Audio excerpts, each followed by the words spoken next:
மத்திய 25 அதிகாரம் 1 வாசிக்கலாம். அப்பொழுது பரலோக ராஜ்யம் தங்கள் தீவட்டிகளை பிடித்துக் கொண்டு மணவாளனுக்கு எதிர்கொண்டு போக புறப்பட்ட 10 கன்னிகைகளுக்கு ஒப்பாய் இருக்கிறது. அவர்களில் 5 பேர் புத்தி உள்ளவர்கள் 5 பேர் புத்தி இல்லாதவர்களுமாய் இருந்தார்கள். புத்தி இல்லாதவர்கள் தங்கள் தீவட்டிகளை எடுத்துக்கொண்டு போனார்கள். என்னையோ கூட கொண்டு போகவில்லை. புத்தி உள்ளவர்கள் தங்கள் தீவட்டிகளோடு கூட தங்கள் பாத்திரங்களில் எண்ணெயையும் கொண்டு போனார்கள். மணவாளன் வர கால தாமதமான போது அவர்கள் எல்லாரும் நித்திரை மயக்கமடைந்து தூங்கிவிட்டார்கள். நடுராத்திரியிலே இதோ மணவாளன் வருகிறார், அவருக்கு எதிர்கொண்டு போக புறப்படுங்கள் என்கிற சத்தம் உண்டாயிற்று. அப்பொழுது அந்த கன்னிகைகள் எல்லோரும் எழுந்திருந்து தங்கள் தீவட்டிகளை ஆயத்தப்படுத்தினார்கள். புத்தி இல்லாதவர்கள் புத்தி உள்ளவர்களை நோக்கி உங்கள் எண்ணெயில் எங்களுக்கு கொஞ்சம் கொடுங்க, எங்கள் தீவட்டிகள் அணைந்து போகிறது என்றார்கள். புத்தி உள்ளவர்களோ பிரதித்திரமாக அப்படி அல்ல, எங்களுக்கும் உங்களுக்கும் போதாமல் இராதபடி நீங்கள் விற்கிறவரிடத்தில் போய் உங்களுக்காக வாங்கிக் கொள்ளுங்க. அப்படியே அவர்கள் வாங்க போன போது மணவாளன் வந்து விட்டார். ஆயத்தமாய் இருந்தவர்கள் அவரோட கூட கல்யாண வீட்டுக்குள் பிரவேசித்தார்கள். கதவும் அடைக்கப்பட்டது. பின்பு மற்ற கன்னிகைகளும் வந்து ஆண்டவரே எங்களுக்கு திறக்க வேண்டும் என்றார்கள். அதற்கு அவர் உங்களை அறியேன் என்றார். மெய்யாகவே உங்களுக்கு சொல்லுகிறேன், மனுஷகுமாரன் வரும் நாளையோ நாளிகையாவது நீங்கள் அறியாதிருக்கிறபடியால் விழித்திருங்கள். ஆயத்தமானவர்கள் திருமண விருந்துக்கு அழைக்கப்பட்டிருக்கிறார்கள்.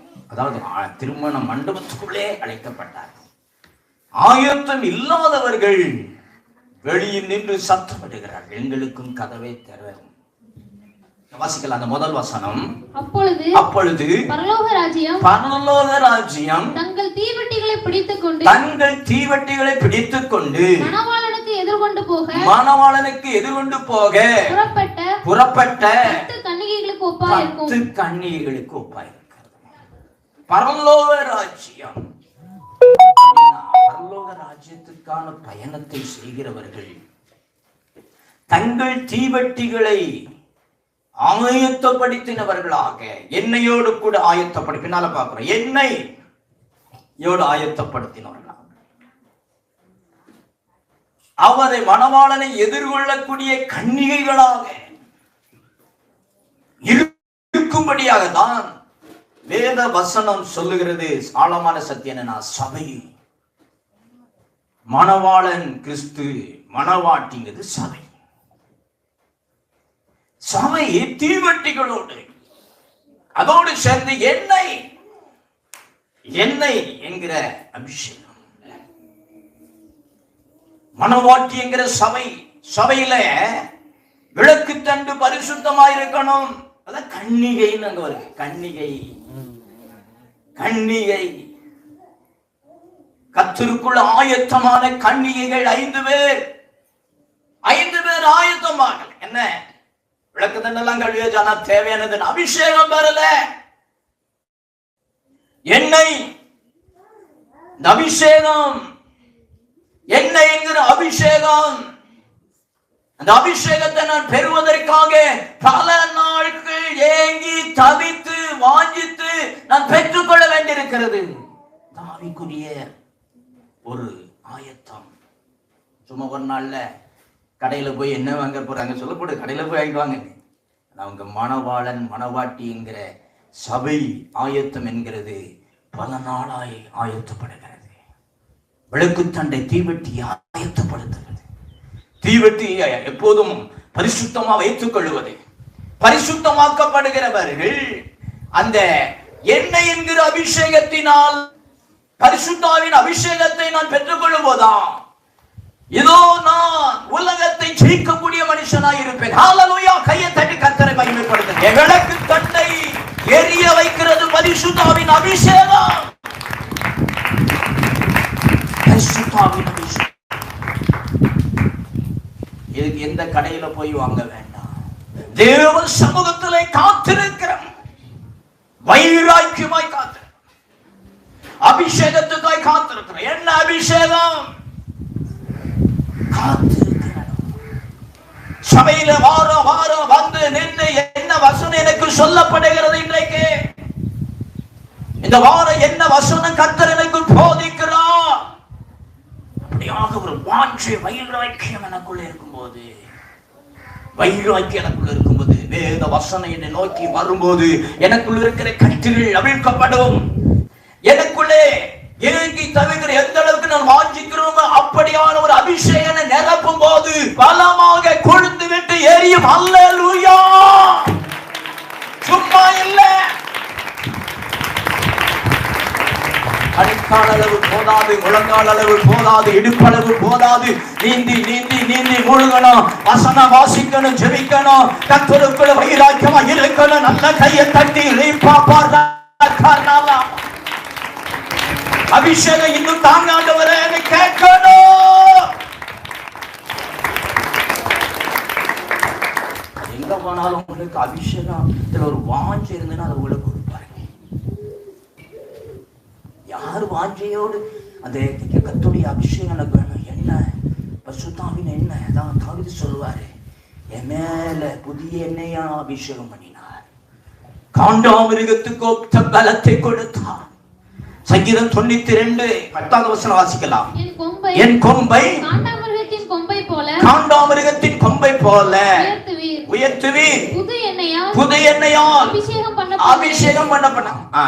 என் கொம்பை காண்டாமிருகத்தின் கொம்பை போல உயர்த்துவீர், புது எண்ணெயினால் அபிஷேகம் பண்ணப்படுகிறேன். ஹல்லேலூயா! ஹல்லேலூயா! ஹல்லேலூயா! ஊழியத்துக்குள்ள புதுசா வந்தவங்க, சபைக்கு புதுசா வந்தவங்க, புதுசா ரட்சிக்கப்பட்டவங்க மேல ஒரு புது எண்ணெய், ஒரு அபிஷேகம் கொடுங்க. புதுசா ரட்சிக்கப்பட்டவங்க மேல சிலர் பல நாள் நான் அபிஷேகம் பெற்று ரொம்ப நாள் ஆச்சு, ரொம்ப நாள் அபிஷேகம் பெற்றுட்டேன் அப்படியே சொல்லிக்கிட்டே இருப்பாங்க. ஆனா புது எண்ணெய், புதிய அபிஷேகத்துக்கு வாஞ்சிக்கு என்ன எப்போதும் என்னைக்கு அபிஷேகம் பெற்றோம்னு இல்லை. அதே வேளையில புதுசா ரட்சிக்கப்பட்டவங்க மேல புதியதான அனுபவங்களோட அபிஷேகம். தனக்கு முன்னே நீக்கக்கூடிய பெரிய ஊழியக்காரருக்குள்ள அழுக்க அபிஷேகம் கேட்கும்போது அப்படியே வேணும். என்ன எப்படி பயன்படுத்த போகிறீர்கள் ஆண்டவரே அப்படி கேட்கும்போது அந்த அபிஷேகம். என்ன அபிஷேகம்? ஏன் எதுக்கு உங்களை குறித்து வைத்து இருக்கிற திட்டம் இலக்கு நோக்கி நீங்கள் பயணிக்க தேவையான அந்த எண்ணெய் அபிஷேகத்தை நிச்சயமான மேல ஊற்றி தான் நம்மளை அனுப்புவாருங்க. 2000 வருஷம் 2000 நான் முழு நேரம் குளித்து வந்த புதுசுல அப்பொழுது ஒரு நாள் ஒரு பகல்ல அந்த 3 நாள் அதை அட்டன் பண்றேன் பாளையங்கோட்டையில். அந்த வெள்ளிக்கிழமை அந்த கூட்டம் கூட அந்த டயசிஸ் அளவில் இருக்கக்கூடிய வேரியருக்கு ஊழியர்களுக்கு அப்படின்னு வச்சிருந்தாங்க. நான் அங்கே புதுசாக போயிருக்கிறேன். புதுசாக அதான் ரட்சிக்கப்பட்டு 2 வருஷம் கழிச்சு ப்ளஸ் 2.25 வருஷம் ஆச்சு. அவ்வளோதான், 2 வருஷம் தான். அந்த நாட்களில் ஒரு தேடுதல் எனக்குள்ளே இருந்தது. வாஷ். இந்த கூட்டத்தில் யார் வரப்போறாரு என்னெல்லாம் தெரியாது. ஆனா எங்க சீனியர் ஊழியக்காரங்க சொன்னபடி நான் அந்த மீட்டிங்ல அட்டென்ட் பண்றேன். பயிற்சி பாஸ். ஆனா அங்க வந்திருந்த ஒரு ஃபாதர், கத்தோலிக்க ஃபாதர் தான். ஆனால் அவர் அபிஷேகம் ஆவிக்குரிய வெளிப்பாடு அந்த மீட்டிங்ல. அப்பதான் அதுபோல எனக்கு ஒரு நாள் எனக்கு ஒரு நான் ரட்சிக்கப்பட்ட புதுசுல ஒரு பெந்தெகோஸ்தே சபைகள் ஸ்பெஷல் மீட்டிங் நடத்தக்கூடிய ஒரு ஊழியத்துல போய் நின்று அதோட அந்த ஊழியத்தோட சேர்ந்து ஊழியம் செய்கிற ஒரு நல்ல ஒரு பக்திமான், ஒரு வைராக்கியமான ஆள் என்ன கூப்பிட்டாரு. பல அந்த மீட்டிங் வாங்க 98 99 கூப்பிட்டு பார்த்தாரு. எங்க ஊர்ல இருக்கும்போது நான் போகல நான் எங்க சபையில எல்லாம் இருக்கு அப்படின்னு சொல்லிட்டு இருந்தேன். இதுதான் பெரிய தப்பு. அன்னைக்கு தப்பு பண்ணிட்டு நினைச்சேன். ஏன்னா நான் போக வேண்டிய எனக்கு வைத்திருக்கிற அபிஷேகம் அன்னைக்கு அந்த விசேஷமான கூடுகையில போயிருந்தோம்னா அன்றைக்கே கிடைக்கும். ஆனா எதிர்பாராம 2000 வருஷத்துல போறேன். ஆனா அவர் சொல்ல அந்த கூட்டத்தை கூப்பிட்டு சொல்றாரு, நீங்க பரிசுத்த ஆவியை பெற்றுக்கிட்டீங்களான்னு கேட்பாரு. பரிசுத்த ஆவியை பெற்றுக்கிட்டீங்களா? என்ன அபிஷேகம் தான் பரிசுத்த ஆவியின் அபிஷேகத்தை பெற்றுக்கிட்டீங்களான்னு கேட்பாரு. நீங்க வாங்க அந்த மீட்டிங் வாங்க, உங்களுக்கு அந்த அபிஷேகம் கிடைக்கும் அப்படின்னு சொன்னாரு. போகல. ஆனாலும் 2 வருஷம் முடிஞ்சு 3வது வருஷ பயணத்துலதான் எதிர்பாராம அந்த மீட்டிங் போய்க்கும். அங்க வந்திருந்த அந்த ஃபாதர் சொன்னாரு, பரிசுத்த ஆவியின் அபிஷேகத்தை நீ பெற்றுக்கொள்ள வேண்டும், அப்பதான் ஊழியத்துல நீ எழுப்பி பிரகாசிக்க முடியும். ஹல்லேலூயா. அந்த கூட்டத்தில் அவர் சொன்னார், ஃபாதர் சொன்னோன்னு அதுக்காக வாங்கிட்டேன். வசனங்களோடு சொன்னார், கடைசி அபிஷேகத்தை ஜோபன்னு சொன்னார், அந்நிய பாஷை ஜெபிங்க. எனக்கு புதிதா இருந்தது. ஆனால் ஒரு வாஞ்சி சொல்லுகிறது ஒரு பலமான ஆள். பார்த்தாலே ஒரு பரிசுத்தவான் பலமான ஆள். எல்லாம் ஃபாதர் போல அல்ல, ஒரு விசேஷமா வரமுள்ள ஆள். நிற்கிறாரு ஜீசஸ் நிற்கிறாரு பலமா, நல்ல ஹைட் வெயிட் தாடு வச்சு அப்படி இருக்காரு. அந்த தோற்றம், அவர் சொல்ற கம்பீரம், அபிஷேகம் அவரை பலமா நிக்க வைக்க சொல்றது. அப்படி எல்லாரும் கேட்கிறாங்க. அதான் உண்மை. பரிசுத்தம் அப்படி இறங்கி வந்து எல்லார் மேல ஆசீர்வாதம், ஒரு எண்ணெய் அபிஷேகம் ஊற்றப்பட்டது. ஹல்லேலூயா. அந்நிய பாஷை வரம் கிடைச்சது எனக்கு. ஹல்லேலூயா. கையை தட்டுங்க. ஹல்லேலூயா. நீங்க வாங்கிக்கணும். எண்ணெய் அபிஷேகம் மேல ஊற்றணும்னு வாங்கிக்கணும். ஏன் அபிஷேகம் வேணும்னு நீங்க நினைக்க கூடாது. உலகத்தை ஜெயிக்கணும்னு அது உங்க மேல வேணும். கையை தட்டி சொல்லு. உலகத்தை ஜெயிக்கணும், பிசாசை ஜெயிக்கணும், வரு சர்ப்பத்தை ஜெயிக்கணும், அவன் திட்டங்களை ஜெயிக்கணும்னா என்ன அபிஷேகம் வேணும்?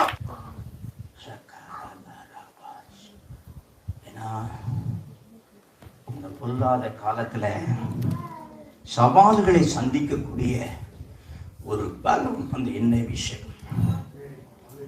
சவால்களை சந்திக்கக்கூடிய உலகத்தை ஜெயிக்கும்படியாக வலு சர்ப்பமும் அவனுடைய பிசாசுடைய கிரியைகளையும் ஜெயிக்கக்கூடிய ஒரு அதிகாரம் வேணும்னா உங்க மேல என் மேல என்ன அபிஷேகம் இருந்தால் அதை ஜெயிக்க முடியும். ஹல்லேலூயா. இந்த என்ன அபிஷேகம் யார் மேலலாம் இருக்குதோ அவர்களுக்கு விரோதமாக பிசாசு எழுதுவான். ஆனா அந்த பரிசுத்தவானுடைய பொறுமைகளை விட ஆயத்தமானவர்களை தேவ நள்ளிரவிலே வந்தார். 10:25 10வது வசனம் வாசிங்க.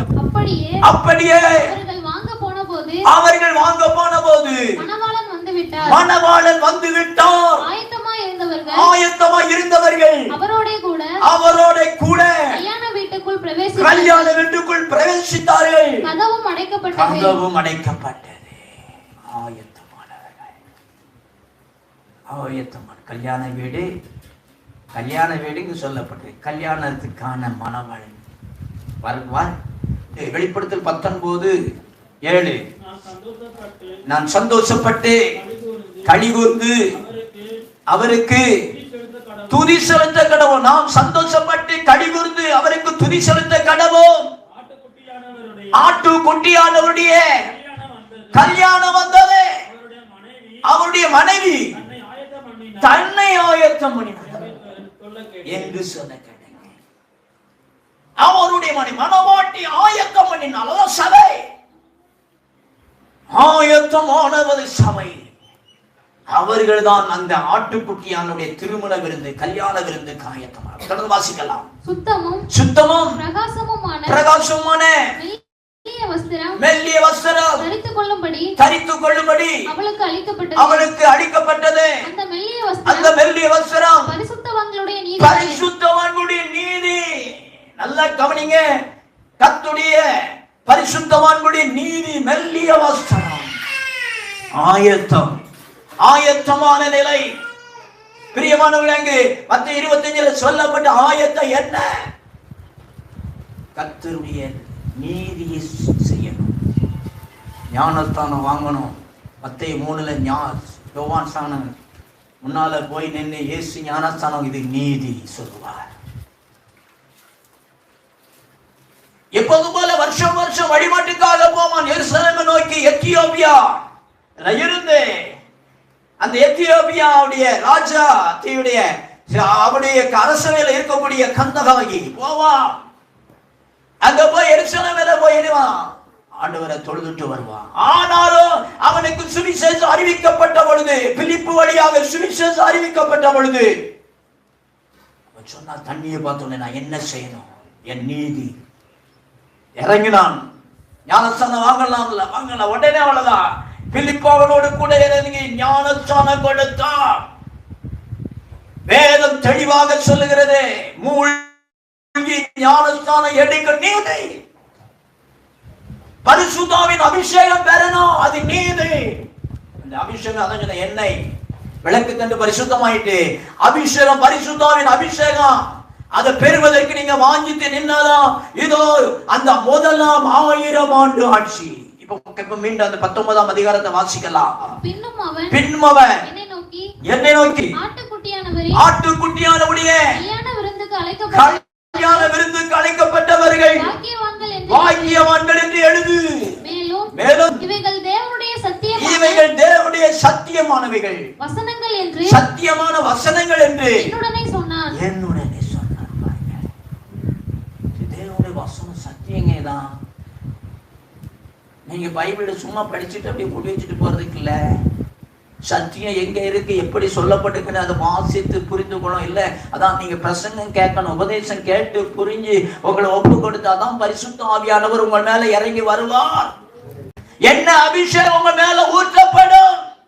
இந்த உலகத்திலே கடைசி நாள் வருகிற மிருகத்தின் அதோடைய அதிகாரம், அதோடைய கிரியைகளை ஜெயிக்கக்கூடிய, சவால்களை ஜெயிக்கக்கூடிய அதிகாரம் உங்களுக்கு உண்டா? நீ உலகத்தில் நானும் கோயிலுக்கு வார பேருக்கு கமிட்டியில இருக்கிற சர்ச்சில் அதை செஞ்சிருக்கேன், அதெல்லாம் இல்ல. என்ன மேல இருக்கணும், அபிஷேகம் மேல இருக்கணும், ஆட்டுக்குட்டியா ரத்தத்தினால் கழுவப்பட்டிருக்கணும், அபிஷேகம் என்கிறது மேல இருக்கணும். அப்படிப்பட்ட ஆயத்தமான கன்னிகளா இருந்தவர்கள் சபை ஆயத்தமா இருந்தனா அவர்களை தான் தேவன் மண்டபத்துக்குள்ளே, கல்யாண மண்டபத்துக்குள்ள அழைக்கிறார். 19ஆம் அதிகாரத்தில் பார்க்கிறோம், மணவாளன் திருமண விருந்து, ஆட்டுக்குட்டியாருடைய திருமண கல்யாண விருந்துக்கு ஆயத்தமான பாக்கியவான்.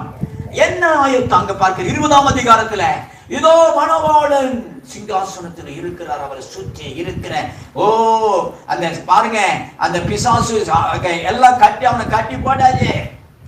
1000 ஆண்டு அவனை கட்டி போட்டாச்சு. இந்த உலகத்தில் அவன் கூத்தாடினவன், அவன் செய்த எல்லா அக்கிரமங்களும், எல்லா கண்மை குடித்தனமான செயல்களையும் இதோ பரலோகத்திலிருந்து இறங்கி வந்த தூதன் கொண்டு வந்த சங்கினால் கட்டி போட்டு பாதாளத்தில் தள்ளி முத்திரை போடுவான். 1000 ஆண்டு கர்த்தரோடு இருக்கிற பரலோகத்தில் அப்படிப்பட்ட ஒரு மகிமையான வாழ்க்கை யாருக்கு கொடுத்து வைக்கிறது என்றால், அவருடைய கற்பனைகளின்படி, நீதியின்படி மனவாட்டியாய் ஆயத்தமானவர்கள், தங்கள் தீவட்டியை ஆயத்தப்படுத்தினவர்கள், எண்ணெயை கொண்டு வந்தவர்கள், அபிஷேகம் பெற்றவர்கள், ஜீவ புத்தகத்தில் பெயர் எழுதப்பட்டவர்கள், மணவாளனுக்கு ஆயத்தமான மணவாட்டியாக காத்திருக்கிற சபை எடுத்துக் கொள்ளப்படும். முதல் உயிர் தழுதல், முதலாம் உயிர் 1000 ஆண்டு ஆட்சி கர்த்தரோட. அதுக்கு பிறகுதான் கர்த்தர் நியாய தீர்ப்புக்காக நாடை நியமிக்கிறார். அப்ப மறிச்ச எல்லாரும் எதிர்ப்பாங்க, அவன் விதிமுறை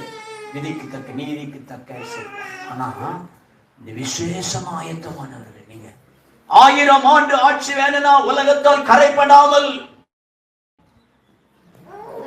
இதோ சர்ப்பத்தையும் அந்த மிருகத்தை அதனை முத்திரைக்கு இடம் கொடுக்காமல் கர்த்தருடைய கற்பனையில வைராக்கியமான என்று ஆட்டுக்குடி ரத்தத்தால் கழுகப்பட்டு மூழ்கி ஞானஸ்தானம் பெற்று பரிசுத்தாவின் அபிஷேகத்தை பெற்று கர்த்தருடைய சபையில வைராக்கியமான என்று சுவிசேஷம் அறிவித்து 1000 ஆண்டு ஆட்சி சீக்கிரம் இருக்குங்க. அந்த விசுவாசத்துல அந்த பிரசங்கத்தை நான் உங்களோடு கூட சொல்லும்படியாக பிரசங்கிக்கும்படியா இன்றைக்கு ஆவியானவர் ஏவிருக்கிறார். எத்தனை பேர் விசுவாசிக்கீங்க? கையை தட்டி கர்த்தரை மகிமைப்படுத்துங்க. ஹalleluya. உம்முடைய மகிமையான அந்த நாட்களுக்காக துதிக்கிறோம். நான் உங்கள் மத்தியிலே வாசிக்கிறேன். சேனைகளின் தேவனாகிய கர்த்தர் நான் பேசுகிறேன். உலர்ந்து போய் இருக்கிற எலும்புகளை உயிர்ப்பிக்கிற தேவனாய் இருக்கிறேன். நான் வல்லமையும் மகத்துவமுள்ள தேவனாய் இருக்கிறேன்.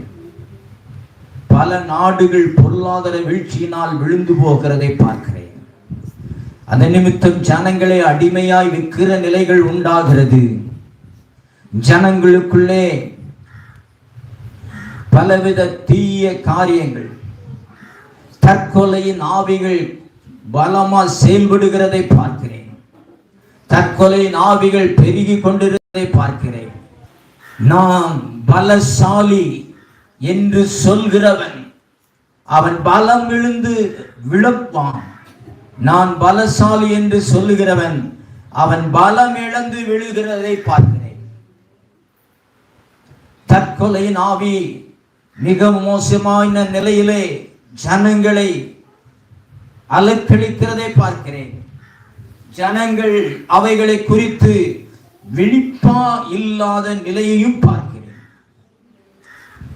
மனிதன் உலகம் முழுவதையும் ஆதாயமாக்கி கொண்டாலும் அவன் தன் ஆத்துமாக்களை நஷ்டப்படுத்தினால் அவன் எதற்காக என்ன ஈடு செய்ய முடியும்?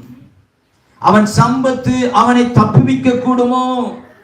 ஜனங்களை விசுவாசத்தில் பலப்படுத்தப்படியாத நிலை, ஜனங்களை விசுவாசத்திலே பலப்படுத்தாத நிலை. அதனாலே ஜனங்கள் விசுவாசத்திலே பலப்படாமல் சாக்கடையில் விழுந்து கிடக்கிற நிலையை பார்க்கிறேன்.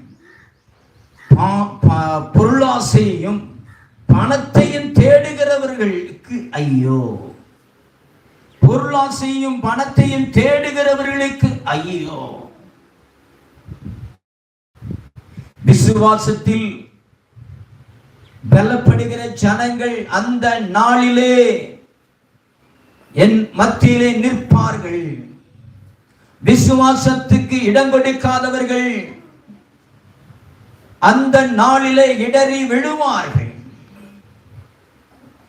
துன்மார்க்கருக்கும் பாவிகளுக்கும் வித்தியாசம் உண்டு. பாவி மனம் திரும்பினால் பாவத்திலிருந்து விடுதலை பெற்று ரட்சிக்கப்படுகிறான். துன்மார்க்கன் எவ்வளவு சத்தியம் தெரிந்தும் தான் செய்கிறது தவறு தெரிந்தும் செய்த தவறையே செய்து கொண்டிருக்கிறான். ஜனங்களுக்குள்ளே தீமைகளை விதைக்கிற தலைவர்களை பார்க்கிறேன்.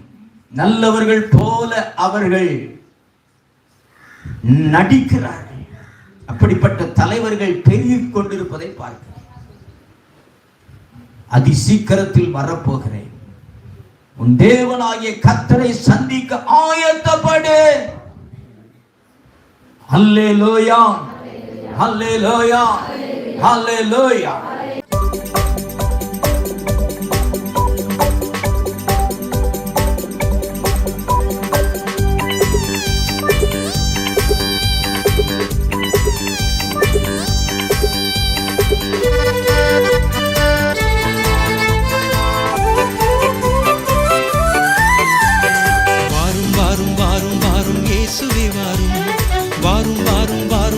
சீக்கிரம் வாரும், வாரும் வாரும் வாரும் வாரும் இயேசுவே வாரும், வாரும் வாரும் வாரும் வாரும் மாரநாதா வாரும், வாரும் வாரும் வாரும் வாரும் இயேசுவே வாரும், வாரும் வாரும் வாரும் வாரும் சீக்கிரம் வாரும், வாரும் வாரும் வாரும் வாரும் இயேசுவே வாரும், வாரும் வாரும் வாரும் வாரும் மாரநாதா வாரும்.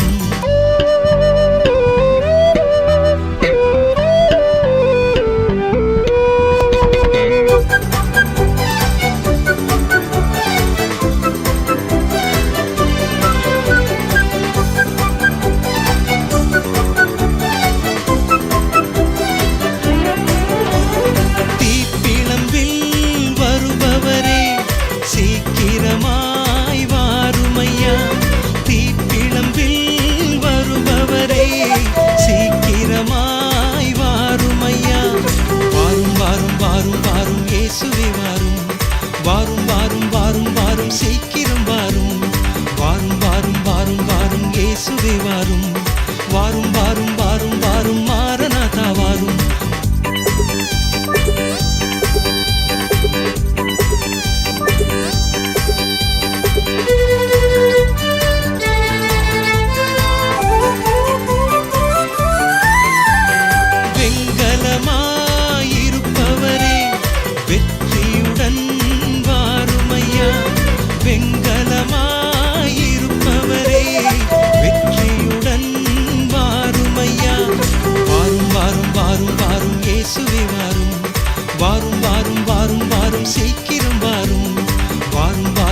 வாரும் வாரும் வாரும் வாரும் வாரும் மாரநாதா வாரும்.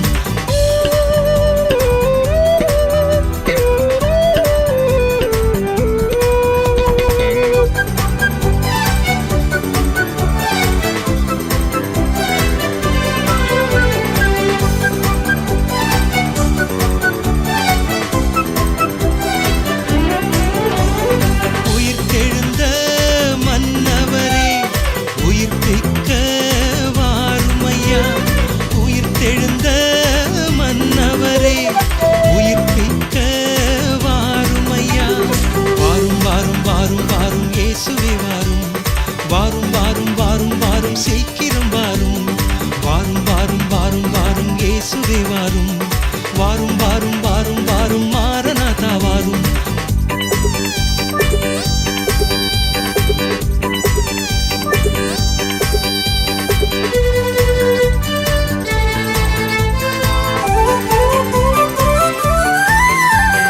தூதருடன் வருபவரே என்னை அழைத்து செல்லுமையா. தூதருடன் வருபவரே என்னை அழைத்து செல்லுமையா. வாரும் வாரும் வாரும் வாரும் இயேசுவே வாரும் வாரும் வாரும் வாரும் வாரும் சீக்கிரம் வாரும் வாரும் வாரும் வாரும் வாரும் இயேசுவே வாரும் வாரும் வாரும் வாரும் வாரும் மாரநாதா வாரும்.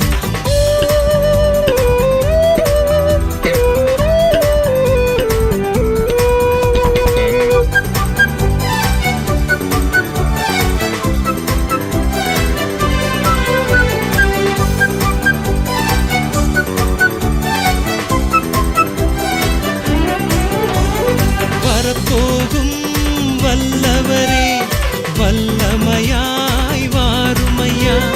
வரப்போகும் வல்லவரே வல்லமையாய் வாருமையா. வாரும் வாரும் வாரும் வாரும் இயேசுவே வாரும் வாரும் வாரும் வாரும் வாரும் சீக்கிரம் வாரும் வாரும் வாரும் வாரும் வாரும் இயேசுவே வாரும் வாரும் வாரும் வாரும் வாரும் மாரநாதா வாரும்.